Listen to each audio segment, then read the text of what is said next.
To know پہلے تو ہم آپ ہی سے پتا کر لیتے ہیں، مطلب ایک ایکسائٹمنٹ تو ہے ہی لوگوں میں، اور پھر ہمیں پتہ ہے کہ بڑے اسپیسیفک وینڈرز ہیں جہاں بنیں گے یہ پتنگیں جو ہمارے پاس ہیں. اس کے بعد پھر ہم QR کوڈز وغیرہ بھی دیکھ رہے ہیں. تو یہ کب سے معاملہ جو ہے یہ شروع ہوا ہو؟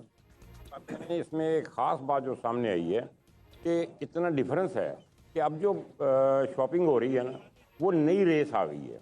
اب وہ پرانے لوگ جو تھے نا وہ کم نظر آئے ہیں. اچھا. جو ینگسٹر ہیں وہ بہت بڑی تعداد میں آئے میری ہیں. بات لوگوں نے شاید 20 سال پہلے ملینیلز تو ہوں گے ابھی بھی، لیکن یہ جینزی کو انٹرسٹ ہے کیا؟ وہ آپ ایسے کہہ رہے ہیں نا وہ ٹھنڈے ہو گئے ہیں. اب ان میں وہ جوش نہیں رہا. یا وہ جو پہلے اڑاتے تھے بڑے بڑے ایونٹ یہاں پہ ہوتے تھے، اب وہ چیز اب ینگسٹر بہت آئے ہیں اور انہوں نے اپنے بڑوں سے باتیں سنی ہیں. شاپنگ کرنے کے لیے موچی گیٹ اور دوسری جگہوں پہ بہت بڑی تعداد میں ہم نے ینگسٹر دیکھے ہیں، فیملیز کے ساتھ لوگ آئے ہیں اور وہ اتنا رش تھا وہاں پہ. اور جتنی شاپنگ کی گئی ہے اب تک جو ان سے آج کا جو فگر ہے رات کا وہ کوئی 58 کروڑ روپے کی یہ پتنگیں اور ڈور بک چکی ہیں. Basant economy on its own کہ ہم بات کر رہے ہیں ادھر. اور 58 کروڑ کی صرف ڈوریں اور گڈیاں بکی ہیں، پتنگیں بکی ہیں. اس کے علاوہ جو اکانومی اراؤنڈ اٹ ہے نا، چاہے وہ چھتوں کے کرائے ہوں، چاہے وہ لائٹ والے کے کرائے ہوں، چاہے وہ میوزک والوں کے کرائے ہوں، چاہے وہ ٹینٹ ہو، چاہے وہ کھانے ہوں، مطلب دیر از اے ہول بال گیم. مطلب یہ بات اربوں تک جائے گی. ایک اور بات ہے وہاں پہ یہ ڈھول والے ہیں نا ان کا بڑا کاروبار بن گیا ہے کہ یہ ڈھول والے جنہیں کہ شادی بیاہ پہ بلایا جاتا ہے، بہت کم ٹرینڈ اب بن گیا. وہاں پہ موچی پہ ضلع انتظامیہ نے بڑا اچھا نظام کیا ہے کہ ڈھول والے بلائے ہیں، انہیں وہی بسنت والے لباس پہنائے ہیں. جو ہمارا کلچر تھا اس کو اجاگر کیا گیا. یہ بڑی اچھی بات ہے. لوگوں میں جوش بہت ہے، ینگسٹر میں جوش ہے. دیر از اے ہول جنریشن جس نے یہ دیکھا ہی نہیں، تو ان کے لیے تو ایک نئی چیز ہے. لیکن فیضان آپ سے ہم پوچھنا چاہتے ہیں، آپ ویٹرن میں کاؤنٹ ہوں گے یا آپ وہ آخری جنریشن ہے جنہوں نے ہوش میں دیکھی ہے پسند؟ جی بالکل، ہم وہ آخری جنریشن ہے جنہوں نے ہوش میں پسند دیکھی ہے. اب بھی وہ وائبس یاد آتی ہیں، وہ رنگ، وہ سانگز، وہ بسنت کی وائبس، اور ایک بڑا مزیدار ماحول ہوتا تھا اور مس کرتے ہیں اس سب کو. اور لٹرلی کہ لاسٹ ایک منتھ سے ہم لوگ دن گن رہے ہیں کہ آج 29 days left, 28 days left کہ جی بسنت. فیضان is also the legal advisor for all this event. اور یہ جو کائٹ فلائنگ ایسوسی ایشن ہے ان کی طرف سے مجھے یہ بتائیے گا، بڑی سخت سزائیں تجویز کی گئی ہیں.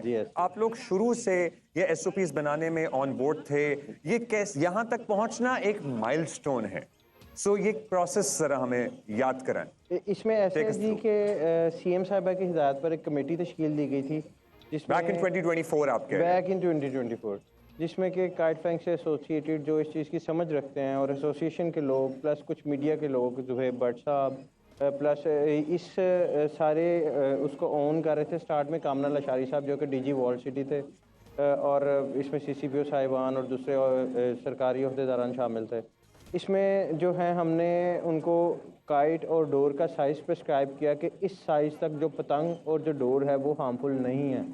اور اس کے علاوہ اس سائز سے آپ ایکسیڈ کرتے ہیں، یہ ڈور کی ایک اسپیسیفک کاؤنٹ ہے کہ اس کے اندر. اچھا، ہم سائز کو ڈیفائن کر دیتے ہیں نا. ہم میکسیمم ہم تو دیکھتے تھے جب بسنت اینڈ ہو رہی ہوتی تھی نا، اس وقت لٹرلی ہمارے آدمی جتنی پتنگیں نکلتی تھیں، گڈے نکلتے تھے، اور وہ اٹ واز مور آف اے نمائش ٹائپ. لیکن وہ مگر وہ پیچے بھی لگتے تھے، اس کے پیچے بھی لگتے تھے، اس کے دو سائڈ سے نکلتے تھے اور پھر آپس میں پیچا لگتا تھا، اور وہ اس بڑی ہاں وہ مقابلہ ہوتا تھا. اب کتنے سائز تک ہم جا سکتے ہیں؟ اب ہم میکسیمم 1.5 تاوا تک اڑا سکتے ہیں. 1.5 تاوا that is 30 inches in height and 34 in. So یہ آدھا تاوا ہے تو آپ حساب لگا لیں اس سے 150 گنا زیادہ. نہیں، اس سے 150 گنا بڑا نہیں آپ کہہ سکتے. کائنڈ آف اس سے 50% بڑا، ڈبل کر لیں. اچھا ٹھیک ہے. تو اس میں یہ ہے کہ جو ڈور آپ اڑا سکتے ہیں اس کے اندر دھاگے ہوتے ہیں.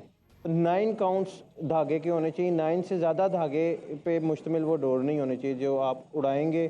وہ ہارمفل نہیں ہے، اس کو آپ توڑیں گے وہ آرام سے ٹوٹ جائے گی، وہ آپ کو انجری نہیں دے گی.